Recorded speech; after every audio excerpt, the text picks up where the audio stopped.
Hello guys, happy Sunday sa inyo. Continuation ito nung aking vlog kagabi.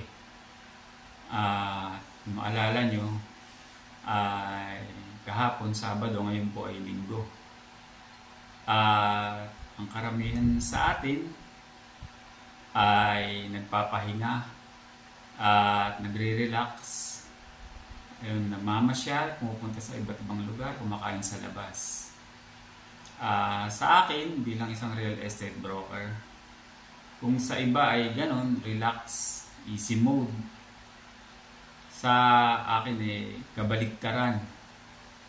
Sapagkat usually, ang Sabado at Linggo ay siya ang pinaka busy. Totoo po yan na araw para sa akin.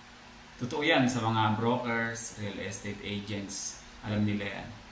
Na ang Sabado at Linggo ang pinaka-busy. Hindi yung Lunes hanggang Biyernes. Sapagkat ang Sabado at Linggo ay dyan nagpapa-tripping ang mga buyers. At usually naman din dyan binimit yung mga client ng mga sellers na nagpapabenta ng mga property. Kung hindi Sabado ay Linggo. Nga po pala, nag-jogging ako kanina mga alas 6 ng umaga. Mag-isa lang po ako doon.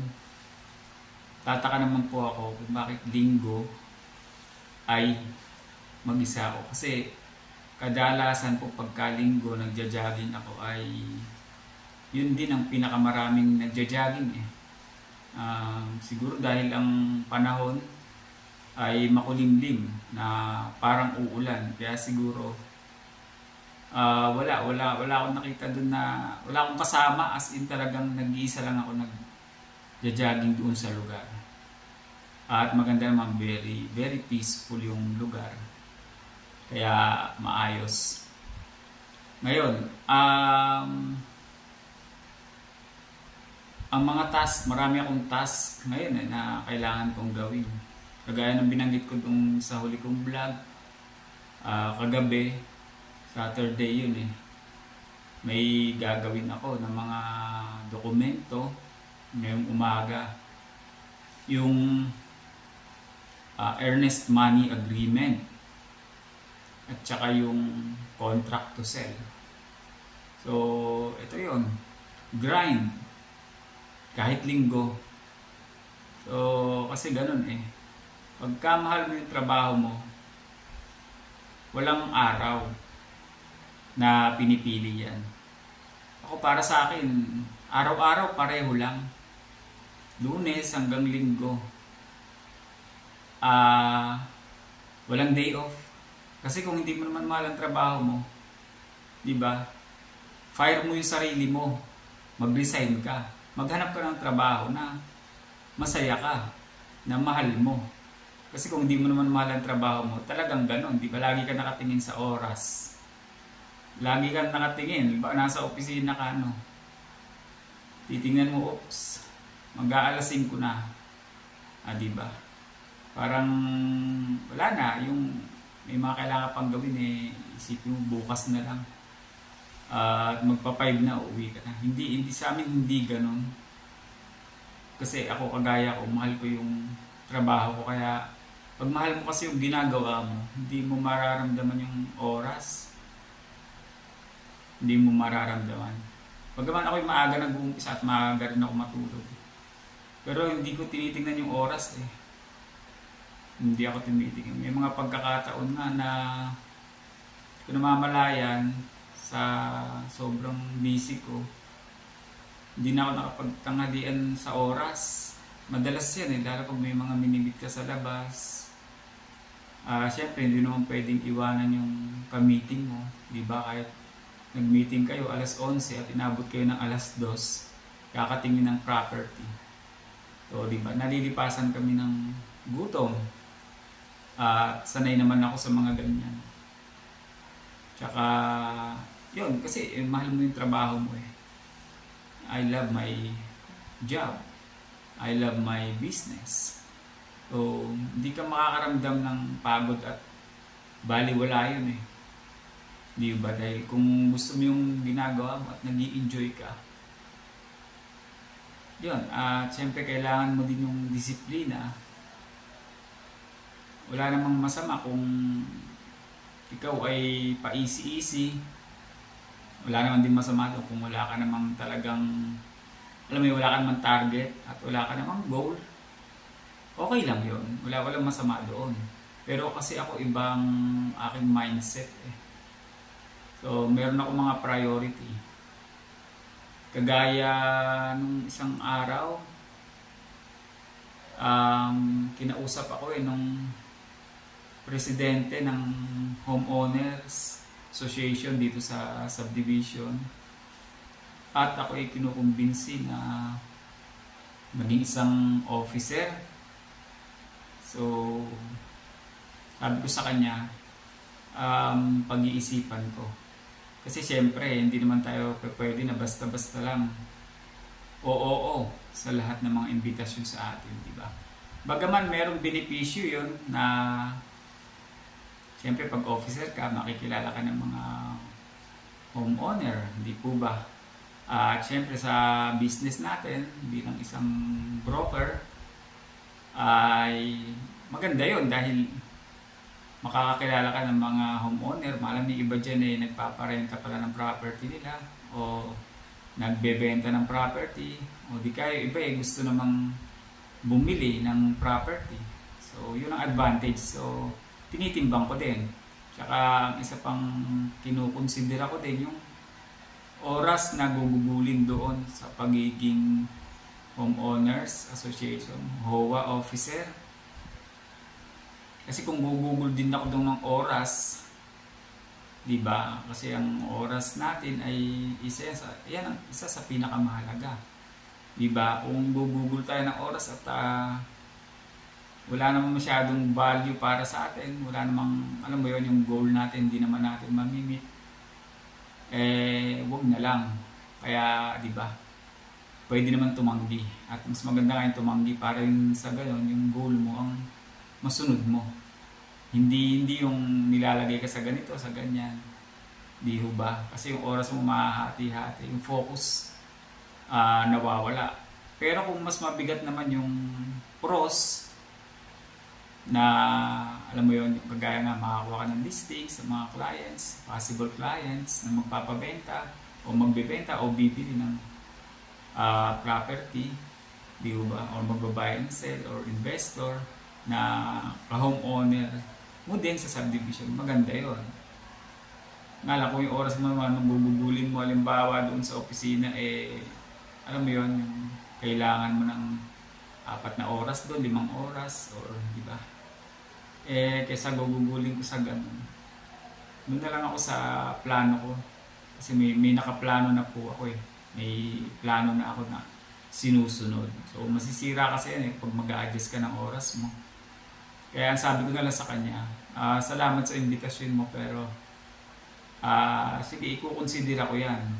Pero hindi ako magkukumit sa'yo. Mahirap kasi magkukumit ka ng hindi mo pinag-iisipan. So yun guys, kayo ba, Sunday, easy mode or grind? Sa akin po kasi, hindi ako naniniwala dyan sa Sunday na yan, na easy mode. Hindi ako naniniwala. Sa karamihan, siyempre, kailangan ng pahinga. Pero kasi ako, mahal ko yung ginagawa ko eh. I love this job. Okay? Inuulit ko. I love this job. I love my profession. And I never get bored doing this job every day. So, ganun. At dapat kayo din, ganun. Pero hindi ganun din kadali yun. So, kailangan talaga ng disiplina. Kasi ang daming distractions, lalo na sa panahon natin ngayon. Di ba? Yung titingin ka lang sa mga social media na yan, kagaya ng Facebook. Or kung ano pa yung mga iba dyan, di ba? Yung mag-i-scroll ka ba 30 minutes, tapos hindi mo namamalayan sa isip mo 30 minutes lang, pero ang nagawa mo na pala, nakapag-scroll ka na ng, alam mo yon, 2 hours na pala. So, 2 hours na nasayang. Yung 2 hours na po yun, nag-add up po yan everyday. 2 hours and 2 hours. Yung 2 hours mo, pagka binilang mo yan, 365 days sa isang taon, di ba? So, 2 hours times 365. Kaya hindi lang po mag-complete, mahina ako sa mathematics, pero waste of time yun. Kahit na sabihin mong 2 hours lang, everyday, na ginugugol mo dun. O kaya yung may mga iba ka mga, alam mo yun, dinidistract mo yung sarili mo na may iba kang ginagawa na wala naman talagang kinalaman dun sa goal mo. Distraction. Kaya kailangan talaga yung disiplina. Pero kung wala ka naman disiplina, wala naman din problema. Kung yun ang gusto mo, buhay mo naman yan. Sa akin lang, sinishare ko yung sa akin, sa sarili ko. So, kanya-kanya tayo ng goal sa buhay. Importante, masaya tayo sa lahat ng ating ginagawa. Di po ba? So, yan guys. Hanggang dyan na lang muna at marami akong task ngayon. Siyempre, pag Sunday din pala, usually, meron dyan mga biglang tatawag, mag-i-inquire, at yun, schedule sila ng viewing, iba-'yung biglaan. Minsan, tinatanggap natin yung mga biglaan, pero siyempre, hanggat maaari, by appointment lang. Kasi may tatawag minsan. So, linggo, umaga, tatawag sila, magme-message sa'yo kung gusto tingnan kung pwede ba makita yung isang property.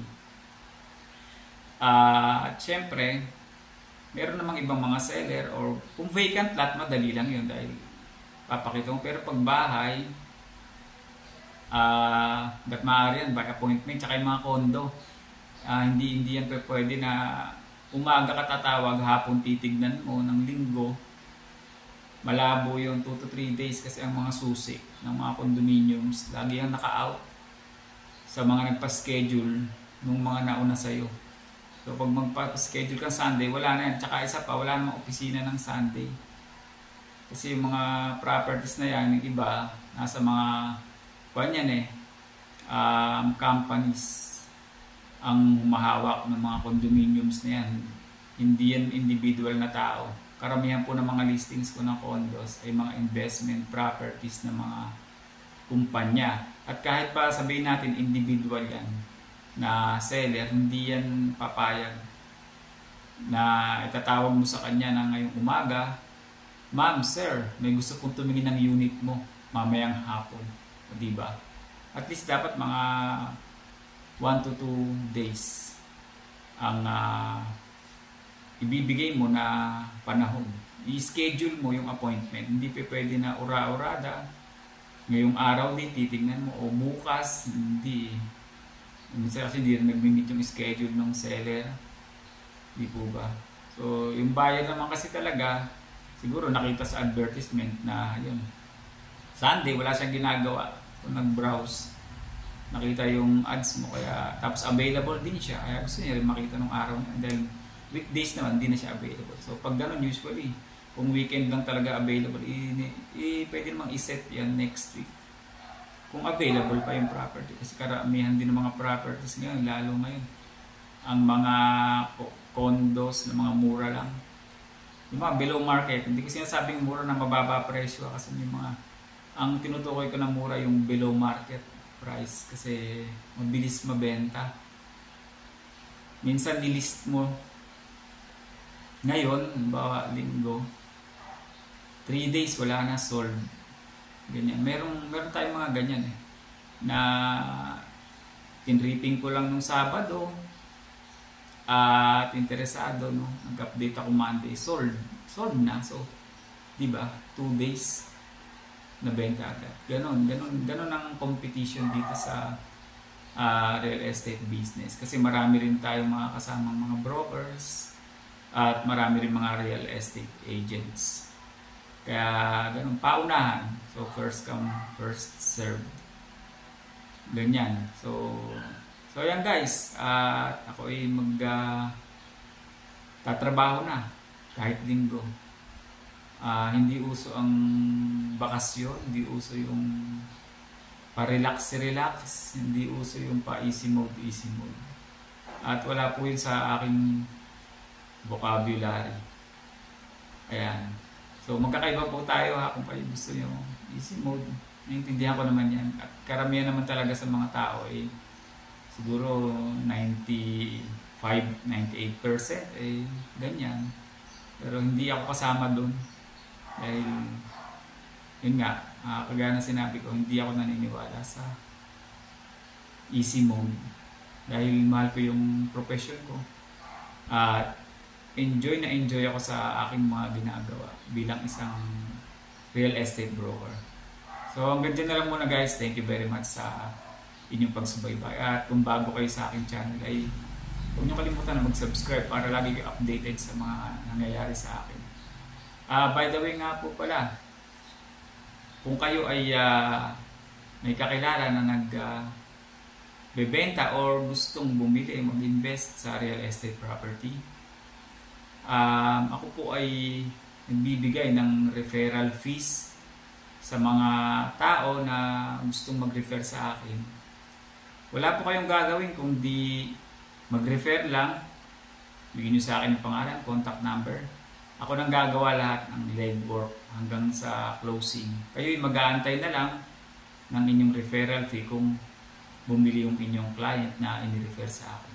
So yan guys, hanggang dyan na lang muna hanggang sa muli. At maraming salamat sa inyo.